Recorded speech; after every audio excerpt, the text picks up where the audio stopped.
Yo les gars, il y a une nouvelle vidéo. Je suis désolé si on vous entend un petit bruit, peut-être que vous entendez. C'est mon ventilateur, on est en pleine canicule. Hein. On va jouer à projet SX, projet MXB, Drop.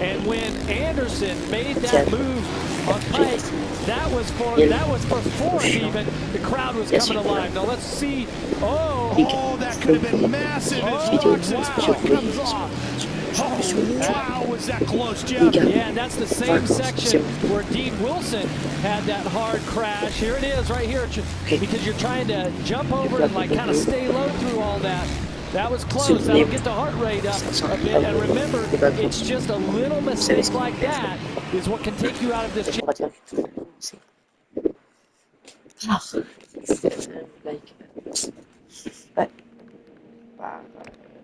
Projet X6. Ah oui, il est bien.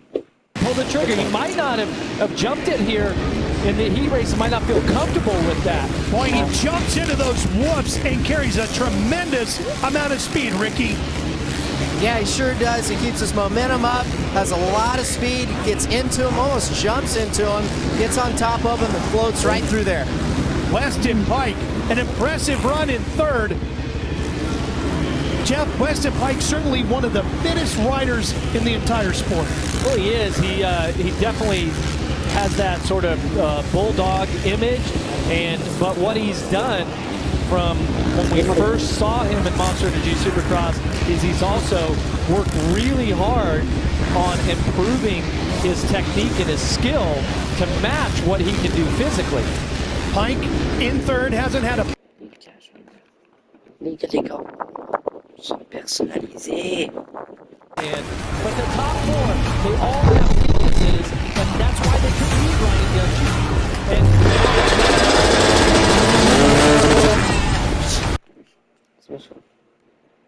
Que les directions de serveur en tout le temps dans l'autre.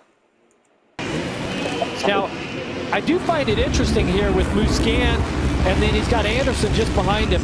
You know, we talked about how those two riders rode a lot of off-season races, and Musquin had Anderson by just a little bit, just like he does here tonight. Roczen has gotten past Seeley on the 14, Martin on the 6, Ken now up to 6, and Seeley also gets by Martin. Ricky, how are you sizing up Ken Roczen's pace at this point? Well, he's looking really good. I feel like every lap that goes by, from being gone from racing so long, it's coming back to him. Each lap is a little bit more confidence and is going. You can see it rising. The attitude and his riding style is changing. It's really looking like the Ken Roczen we all know and love. Peick and Anderson fighting over fourth here. Jason Anderson on that Rockstar Husqvarna number 21. And Weston Peick having a really nice effort here tonight on the Auto Trader. Joe Gibbs Racing, Yoshimura Suzuki Factory Racing Machine, number 34. Well, there's just over 45,000 fans here packed into Angel Stadium of Anaheim. And when Anderson made that move on Peick, that was for fourth even. The crowd was coming alive. Now let's see. Oh, that could have been massive as Roczen's foot comes off. Oh, wow, was that close, Jeff? Yeah, and that's the same section where Dean Wilson had that hard crash. Here it is, right here, because you're trying to jump over and like kind of stay low through all that. That was close. That'll get the heart rate up a bit. And remember, it's just a... Projet MXB. Là, c'est projet SX1 que je montre.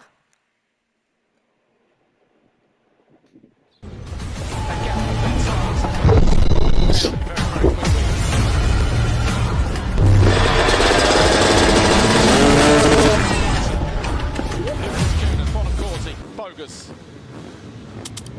Green flag in the back. Green flag down here, Mr. Ingo Parks, the FIM race director. Signals for the fly race in 15-second board. You've got for the final time this weekend. Who will stand on the top step of the podium here at Arnhem in the Netherlands? Who will win the battle?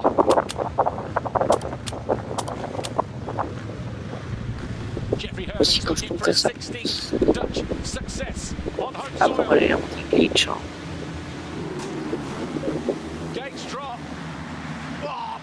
Mais c'est vrai, il personne. Coonan getting caught. Hurlings didn't look like he made a good drop, and Brumman down on the outside. The rider who finished ninth in the first race.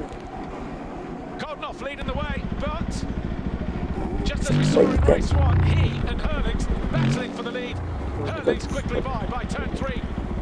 Kodnoff there got the foxhole shot, but it's Hurlings in front. Je sais pas pourquoi Deegan, j'hésite toujours. Je sais plus si c'est le 48 ou le 38. Je crois que c'est. En fait, je sais pas. Parce qu'une fois, je suis déjà allé le voir. J'ai dit, ah, mais c'est pas lui, Deegan, c'est. Pas dit, c'est le problème. C'était tout le temps le temps. Third of the way down the start straight, banging bars with somebody. Federer hanging on to third at the moment. In the background. Just wondering whether the team have fired a rocket up his backside just to make sure that what happened in race 1 doesn't happen in race 2. Doesn't want to give any kind of incentive to Lucas Coonan. There is Coonan outside now. Losing a position on the way out of that turn. Pardon, juste un petit tour comme ça. Hurlings comes back in the opposite direction. Hurlings complimenting what Coonan did in the first race, said he was fast, and also that he'd only been back on the bike for 3 weeks, so not to expect too much, trying to save some energy. Well, Hurlings might need every ounce of that energy in this second race. Kodnoff here in second, Federer third, Geiser in fourth, Bogus fifth on the 189. In fact, he's just been passed by his teammate Bonaccorsi. Bonaccorsi now in the 5th place. Ah voilà. Déjà, il est assez dépassé. J'aurais jamais le passer. We've got Jonas there, just behind the Yamaha and Jago Kietz. Kietz on the jump now. Haven't seen too much of the number 93, who finished 17th in race 1. Hurlings out of sight. 3 seconds clear. Numéro 1. Sur l'autre là, je peux plus le voir.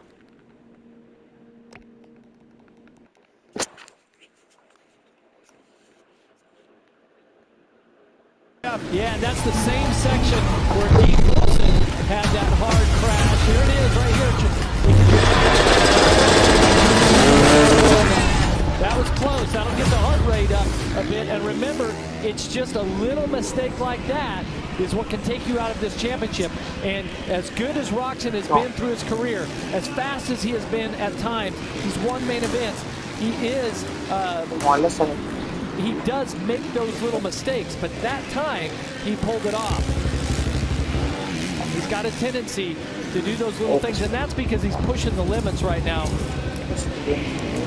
All of the riders wear a patch on the backside of their riding pants, and Roczen's tonight says bleed for this, and I think that says everything about how far he's willing to take it, Jeff. Yeah. I can't add anything to that. That speaks for itself. But oh, Tomac is down. Eli Tomac, who was leading by 5 seconds over Barcia, is down. And guess who is leading here at Anaheim? Well, that was my first question. Can Barcia put himself back in the conversation? And remember at the top of the show when we talked about the championship contenders, I didn't add Barcia in. But the top 4, they all have weaknesses, and that's why they couldn't beat Ryan Dungey. And now they've made these little mistakes along the way.